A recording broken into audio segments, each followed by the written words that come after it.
સૌ પ્રથમ આપ સૌ મિત્રોને જય શ્રી રામ। મિત્રો આજના આ વિડીયોમાં આપણે જાણીશું ગેલેરીમાંથી તમે ફોટો વિડીયો ડિલીટ કરો છો પણ એ ડિલીટ નથી થતા, એને ઠીક કઈ રીતના કરવું।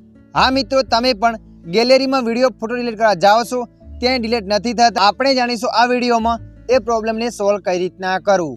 તો ચાલો આપણે વિડીયો પર આગળ વધીએ। મિત્રો અહીંયા હું તમને એ પ્રોબ્લેમ સોલ્વ કરવાના 2 સ્ટેપ બતાવીશ। બંને સ્ટેપમાંથી કોઈ પણ એક સ્ટેપની મદદથી તમે એને સોલ્વ કરી શકો છો। સૌપ્રથમ તમારા મોબાઈલમાં સેટિંગ એપને ઓપન કરી લેવાની છે। સેટિંગ એપને ઓપન કર્યા પછી આગળ આવું પેજ આવશે। તો મિત્રો અહીંયા તમારે થોડા નીચે સ્ક્રોલ કરીને જવાનું છે।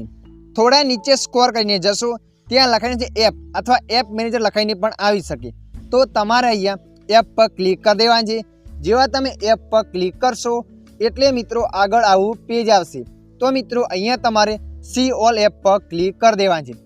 સી ઓલ એપ પર ક્લિક કરશો એટલે મિત્રો તમારા મોબાઈલમાં જેટલા પણ તમારા મોબાઈલમાં એપ્લિકેશનો હશે એ બધા અહીંયા બતાવશે। તો મિત્રો અહીંયા તમારે ગેલેરી એપ્લિકેશનને ઓપન કરી લેવાની છે અથવા આલ્બમ લખાઈને આવતો હોય। મારે અહીંયા વિવોનો મોબાઈલ છે એટલે આલ્બમ લખાઈને આવશે। તમારા ગેલેરી લખાઈને આવતું હોય તો એ એપ્લિકેશનને શોધી લેવાની છે। અહીંયા હું આલ્બમ એપ્લિકેશનને શોધી લઉં છું। તો મિત્રો જોઈ શકો છો અહીંયા આલ્બમ એપ્લિકેશન બતાવે છે। તો આપણે એના પર ક્લિક કરી લઈએ છીએ। એના પર ક્લિક કર્યા પછી આગળ આવું પેજ આવશે। તો મિત્રો સૌપ્રથમ તમારે અહીંયા ફોરગેટ સ્ટોપ પર ક્લિક કરવાનું છે।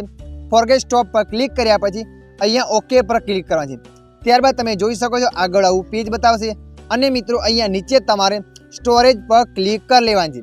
સ્ટોરેજ પર ક્લિક કર્યા પછી તમારે અહીંયા ક્લિયર સ્ટોરેજ પર ક્લિક કરીને ઓકે પર ક્લિક કરી દેવાનું છે। એટલે મિત્રો જુઓ તમારા મોબાઈલમાં કોઈ પણ વાયરસ હશે એ વાયરસ નીકળી જશે। અને મિત્રો જુઓ હવે આપણે જાણીશું સ્ટેપ નંબર 2। તમારે સેટિંગમાં ના આવવું હોય તો તમારે ગેલેરી એપ્લિકેશનમાં લાંબા સમય સુધી ક્લિક કરીને રાખવાનું છે। તો આપણે ક્લિક કરીને રાખ્યું, એના પછી આવું પેજ આવશે। તમારે અહીંયા એપ ઇન્ફો પર ક્લિક કરી લેવાનું છે। એપ ઇન્ફો પર ક્લિક કર્યા પછી તમે જોઈ શકો છો સેમ પેજ અહીંયા પણ બતાવે છે। અહીંયા ફોરગેટ કરી લેવાનું છે। ત્યારબાદ તમારે અહીંયા સ્ટોરેજ પર ક્લિક કરીને અહીંયા તમારે સ્ટોરેજ પર ક્લિયર સ્ટોરેજ પર ક્લિક કરી લેવાનું છે।